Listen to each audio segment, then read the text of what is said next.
Technical skills alone won't get you hired, and technical skills alone won't get you promoted, won't get you a promotion. And also, the lack of technical skills won't get you fired or demoted. Well, let me rephrase that.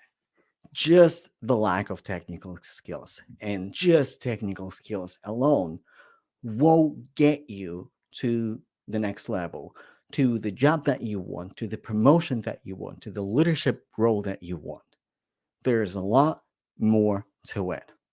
So, today we're going to talk about technical skills. Today we're going to talk about how to find that balance, how to sell yourself, how to build soft skills that very often disregarded by a lot of software developers, and these are skills, these are much needed skills, but also the most the skills that a lot of developers just like disregard and n- not pay not nearly, unfortunately. And because this is how we train in software development, this is how we train in software development. We are so focused on building our technical skills to get the role, and especially when we are breaking into tech, right? Regardless if you have computer science degree or if you're a boot camp graduate, you we are so focused on building our technical skills, but there's a lot more to that. So if it is the first time we're connecting, my name is Eugene. I am a coach in tech. I'm a business coach as well. And today we're going to talk about the truth about technical skills, because this is something that we need to talk about. This is something that I hear from people again and again and again, that I don't have enough technical skills. Um, I'm not good enough in terms of my technical skills. This is why I'm not landing a job. So in this live stream today, I'm going to a showcase of like a couple of case studies, like from my observation, and also we're going to talk about what do you need to stand out? What do you need to really get to get the promotion? Go to a leadership role if the leadership track is your track, and how and when and where technical skills are playing the role. So before we dive into anything else, I want to emphasize that technical skills are important. You have to have technical skills. You have to have technical skills because technical skills are your content. Let me say it again. Technical skills are your content, meaning this is something that you talk about, and this is how you show up your expertise through your technical skills. When your technical skills are up to par, when you know what you're talking about, when you're confident in your coding abilities or your technical skills, you feel better about yourself and you have a leverage to really showcase your leadership, and you have leverage to influence others. It's your content.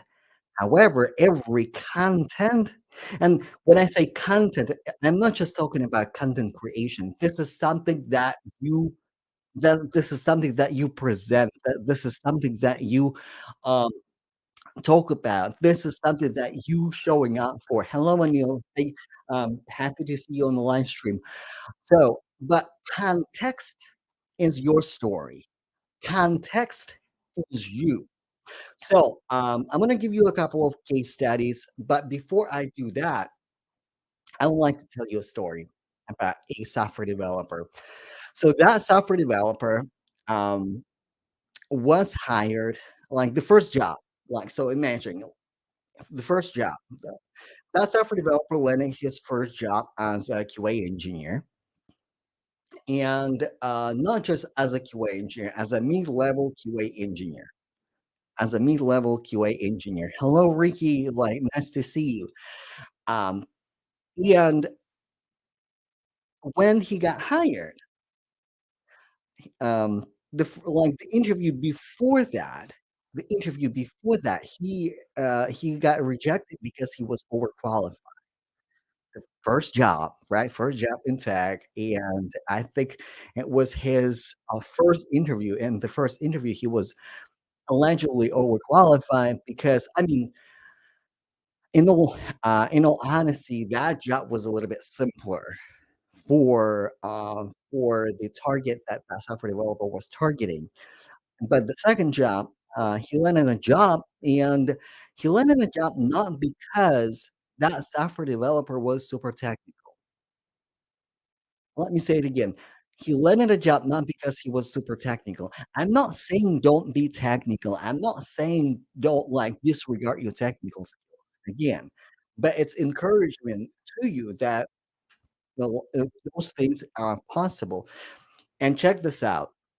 That software developer, like, the first day, he freaked out because he couldn't download Visual Studio, and he went to his, technical lead, who also wasn't as technical, like, just, just between us, uh, and, it ended up being just, like, computer configuration, like laptop configuration. So, like, all they needed to do, like, just go to IT department and get permission, and everything was easy to download and configure and stuff like that.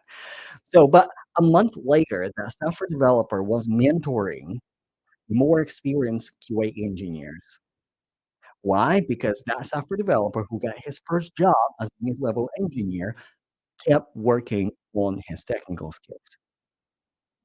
And, what happened at the job interview for that software developer, like, or QA engineer at the moment, emotional connection, personal connection with the interviewer, and the level of competencies, the level of knowledge and technical skills, they came together, and the hiring manager decided to hire him. So it was a contract role, mid-level, then that software developer was converted to full-time, then that software developer decided to go into, like, from QA to development role, again, leveraging the same thing. Even though technical skills are always something that you can be better at, it's about how you present yourself. So let me give you a couple of case studies. Let me give you a couple of case studies as I promised. Case study number 1, I'm not gonna say names. I'm just gonna present case study. So, a software engineer, 5 years plus of experience, um, solid technical skills.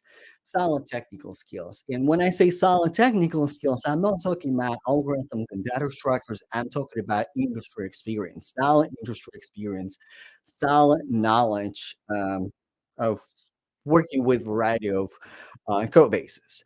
That software developer purposely refused interview for companies who are heavy on algorithms and data structures because, that software development wanted to save their emotional peace and, just not be disappointed, like, if they didn't have to. So they focused on the main specific interviews, and they had really good pipeline of interviews, very, very solid pipeline of interviews. What was their assumption? Their assumption was that their technical skills, that software developer thought that their technical skills was not good enough. And the reason why, because that software developer was laid off for why? Because listen, when you are in a tough situation, it does something to you. You start doubting your abilities, you start doubting your skills. But in reality, that software developer had amazing personality, but the challenge for that software developer was connecting with the interviewer on an emotional level. And a lot of the time, majority of the time, the feedback was private feedback was not a good cultural fit. I hate that feedback, by the way.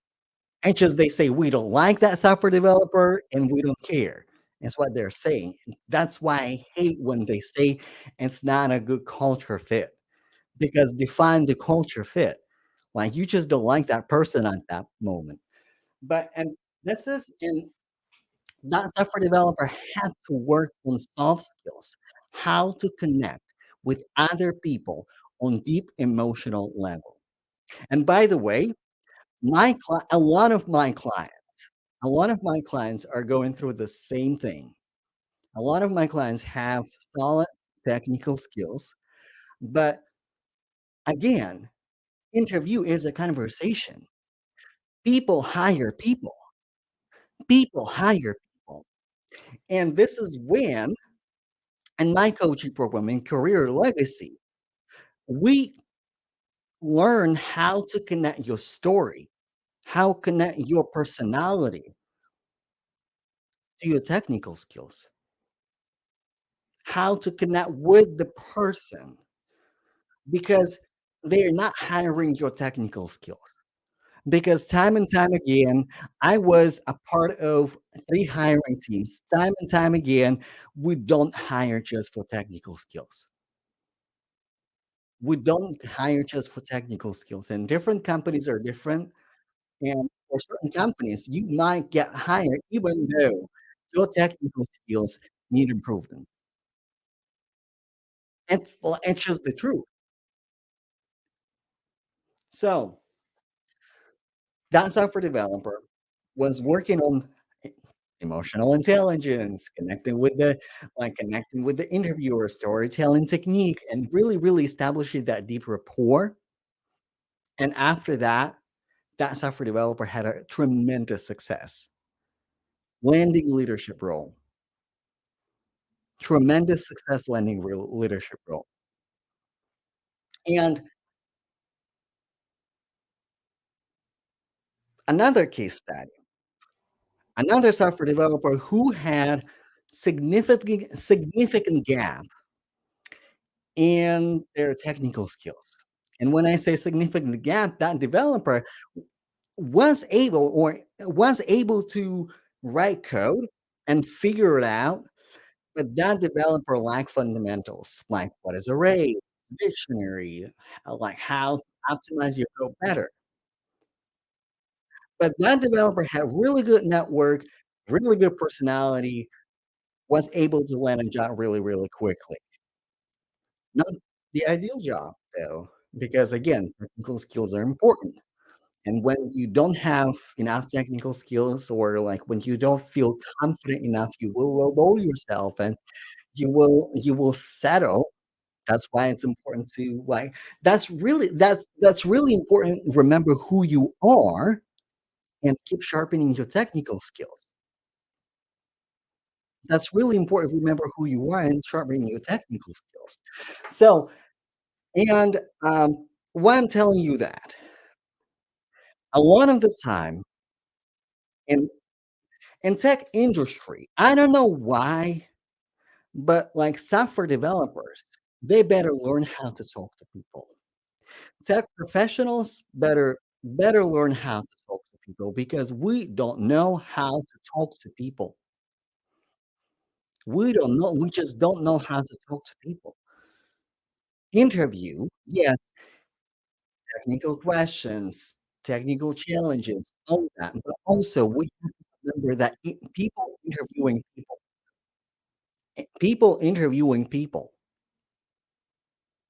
And by the way, let me know in the chat who are watching, like, where are you watching me from? Because I kinda got into it. I kinda, like, just jumped into, like, meat and potatoes, and it's Friday, so let's network a little bit. Say hello, like, as Anil and Ricky said hello in the chat, say hello in the chat, and let's network, and let's connect with each other. So, also when it comes to promotion, let's talk about promotion. The smartest person, or a person who is the most technical, doesn't get a promotion. It's just the fact. The most technical person doesn't always get a promotion. A person who is able to communicate, this is why communication skill is essential. And your communication goes to your code, your communication goes to how you handle yourself in the company. Promote people get promoted for visibility for their impact and not their input.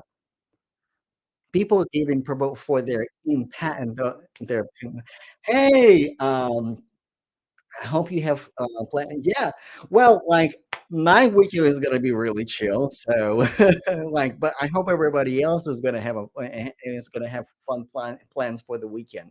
So, like, by the way, keep your comments coming because hey, this is how we network. This is how we network and connect with each other. So, um, but your promotion is not coming from your technical skills because you can create a lot of input, a lot of heavy technical input that nobody sees.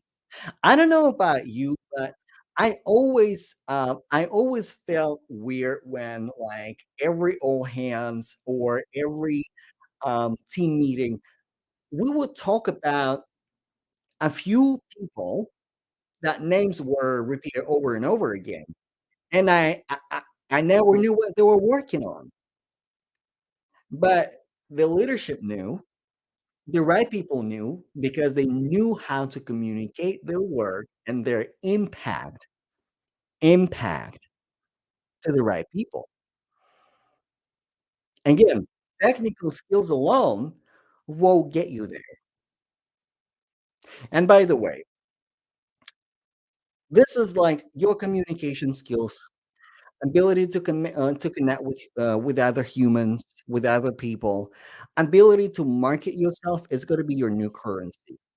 In addition to your technical skills, because you think that you need to like do leak code questions, you think that you need to enroll in another coding boot camp, you think that you need to learn architecture, you think that knowing architecture will get you a senior software development role, like not at all.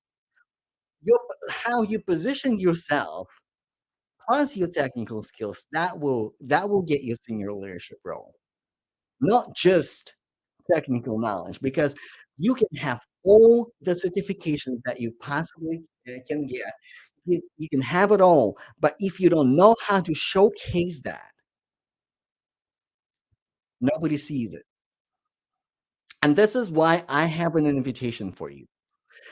If you want to stand out as an industry expert, if you have like if you have trouble landing interviews, finishing like getting job offers after final stages, especially if it is your case, like you go through all stages and after final stages, nobody gives you an offer.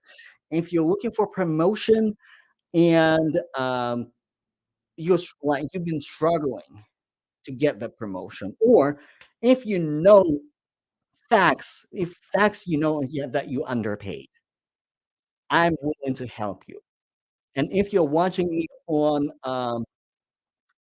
LinkedIn, the link for Career Legacy is in the comments. Grab the link, fill out the application, send me an DM because I want to help you. Also, sometimes we are in the like in this space where maybe the technical skills that we have, we're not happy with them anymore because we want to do something different. I have I have a couple of people in my program that are indeed unhappy with their current technical skills that they have, and they're trying to switch lanes. They're not trying to, they're switching lanes, and they're learning new skill. So in tech, so it is absolutely possible. If you're if you're not happy with your specialty in tech, and you would like to switch lanes, it's also less about your technical skills, although it is important, but it's important about your positioning, how you position. Because like when I switch lanes, oh, no sound. Okay. Sorry about that. Sorry about that. So, I'm here on Instagram. So, I will send you the link for my LinkedIn and for my, YouTube, so you're gonna have the replay because, like, we're having an amazing discussion. We're having an amazing conversation here, so thank you for pointing that out. So, this is what I get for doing live stream on Friday. So, like, the first week of New Year on Friday. So, but here's the thing, when you are switching lanes, when you're switching specialties, is less about your technical skills, it is more about your positioning. When you're switching lanes, it's less about your technical skills and more about your positioning, especially if you're doing it in tech. Especially if you're like web developer, you want to be an iOS developer. You are like, I don't know, if you're a backend engineer, you want to be iOS engineer. You are iOS engineer, you want to be backend engineer. You're a software engineer, you want to be a project manager. Like, listen, but like we can jump around just like that. And also, like, people think that when we switch lanes in the same industry, when we switch job families in the same industry, we somehow have to we somehow have to go all the way to the bottom to the junior level. Not true. When I was switching from senior software developer and test to iOS developer, my non-negotiable was like I am not taking junior role because I'm hella not junior because I have amazing experience. I'm not taking junior role. Not like sounds gone again. Like, hold on, like my mic is like my mic. Hold on, like I'm just not gonna mess around with the mic. So I'm just gonna use my phone audio. So I hope I hope you're gonna hear the sound. So I'm streaming on Instagram too, like for the people on LinkedIn. If you don't know what I'm talking about, okay, perfect. So, like, if you don't know what I'm talking about, so, like, I see the feedback on Instagram that there's no sound.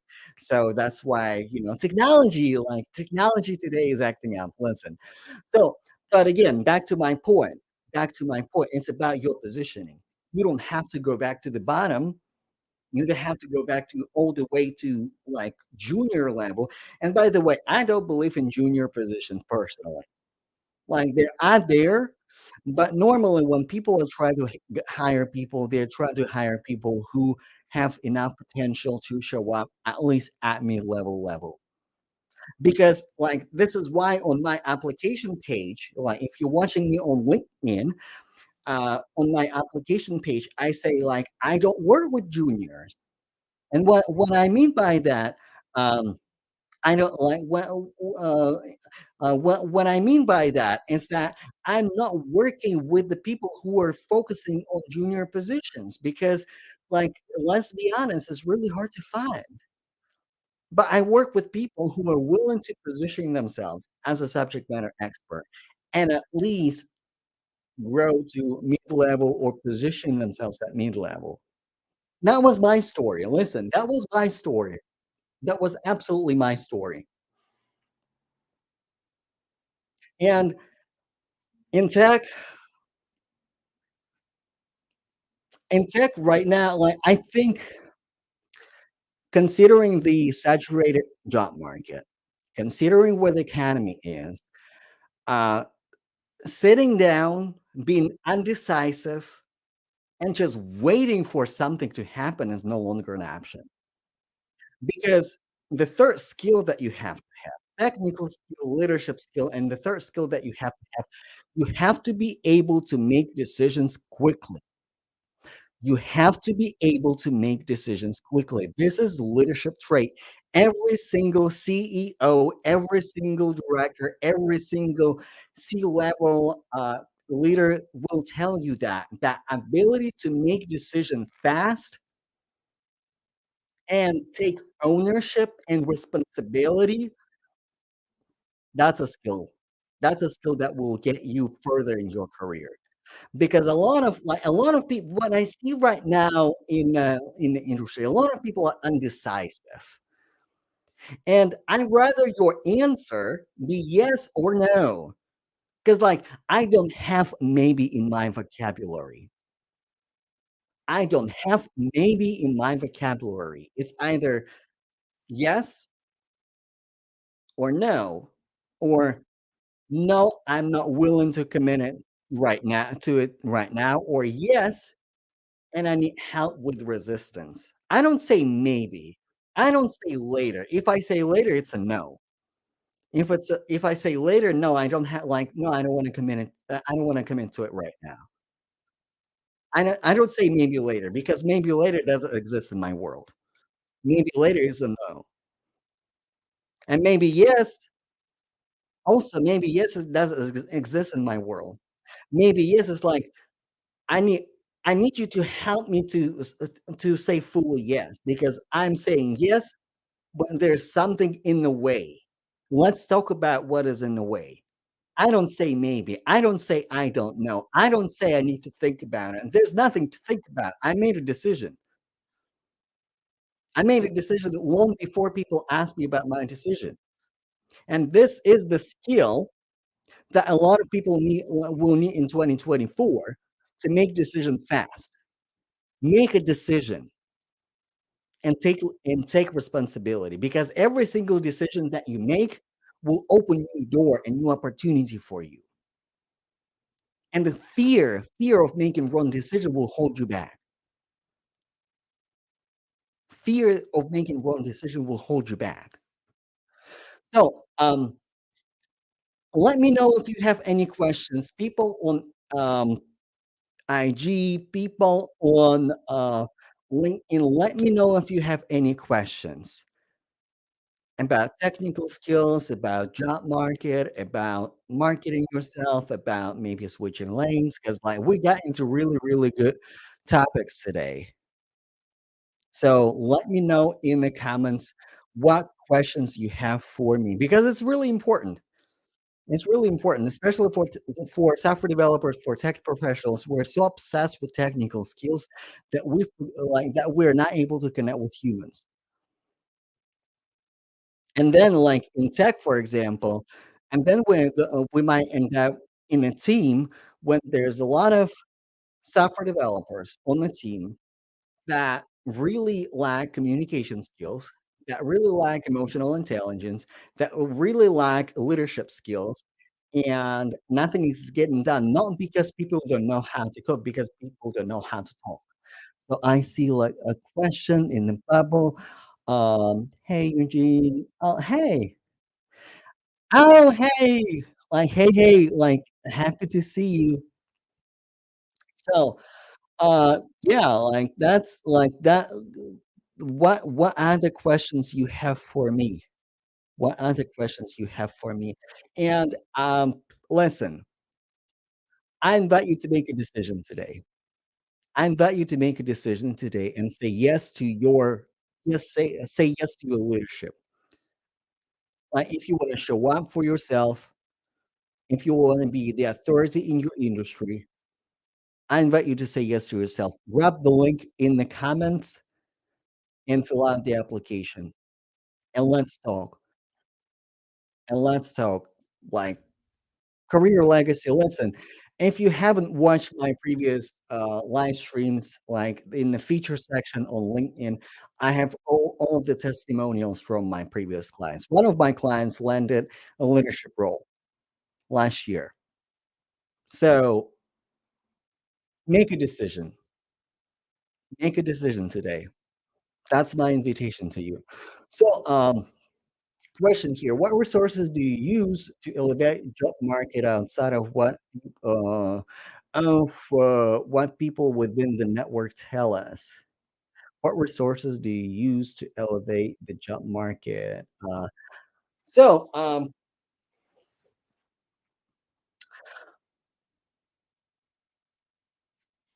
I think I think being visible is really important.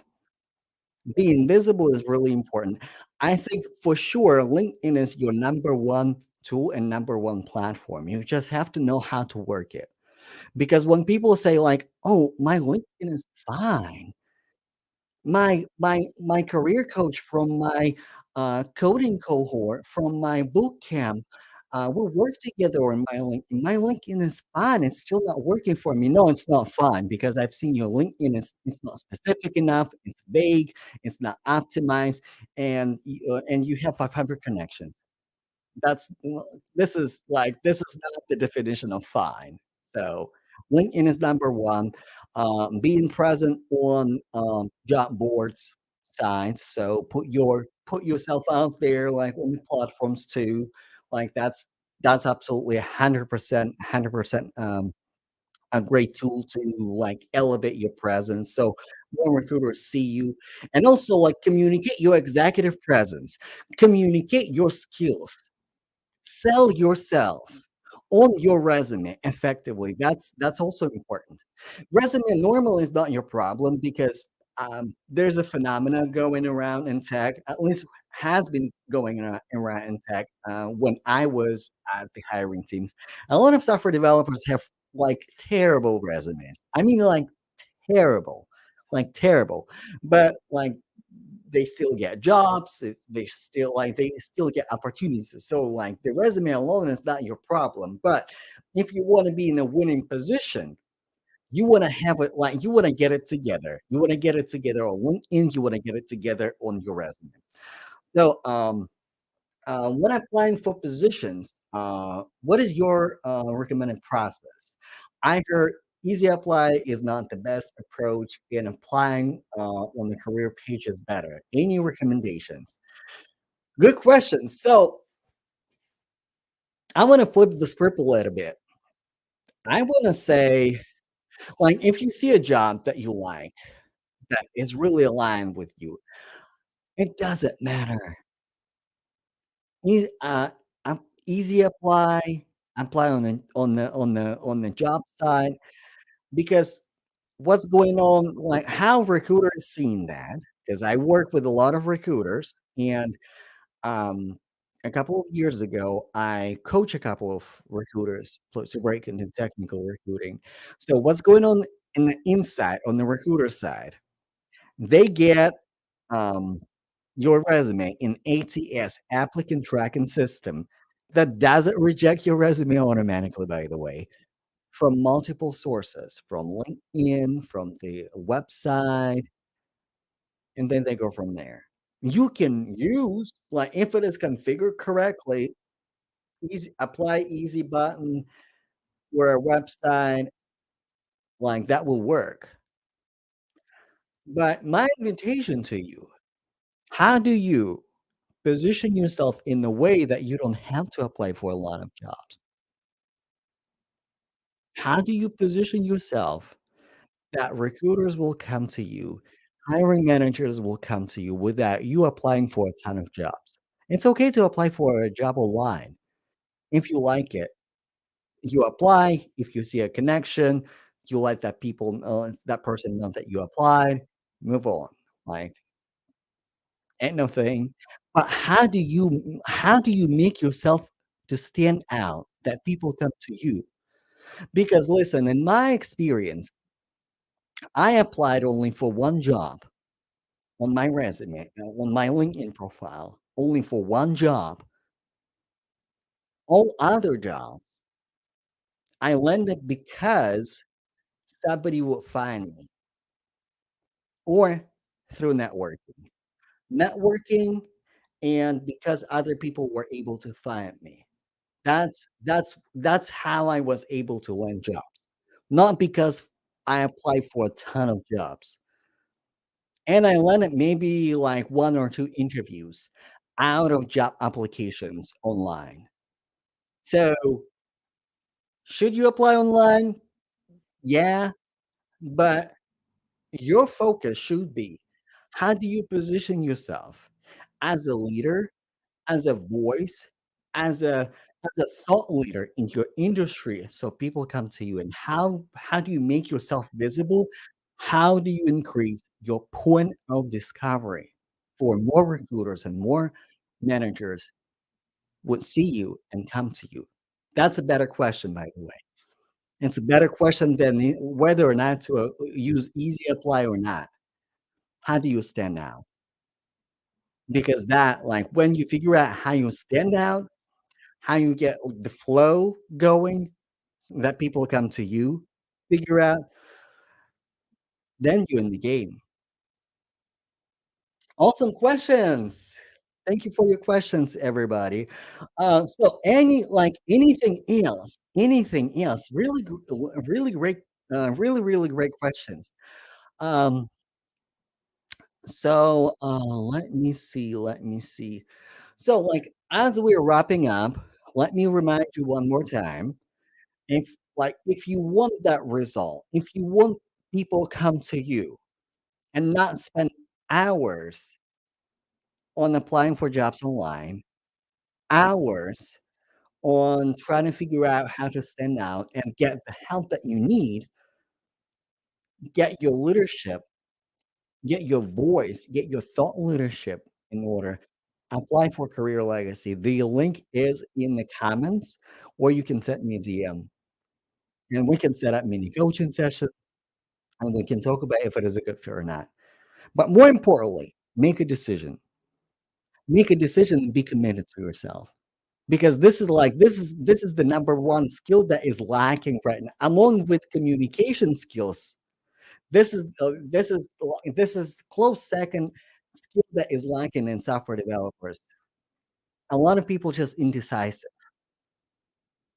and indecisiveness and fear of responsibility and fear of commitment, like it will hunt your job process down. It will slow you down. It will block you from your progress. It will block you from your success. So this is all I have for today. So happy Friday. And definitely, if you have any questions about job search, about career legacy, about what I do, my DMs are open. Connect with me, and I will see you next week. So next week we're gonna have an audio room. Watch out for my audio room on LinkedIn. So it's gonna be another networking event. I know you love it. I love it. So come to my audio room. I think it's gonna be on Wednesday. I usually do them on Wednesday. So watch out. I promise you I will send like all the invitations to you like probably tomorrow or on Monday. So watch out for for the invitation and watch out for your news feed because I will announce that for sure. All right. Um, you enjoy your weekend and until next time. Bye y'all.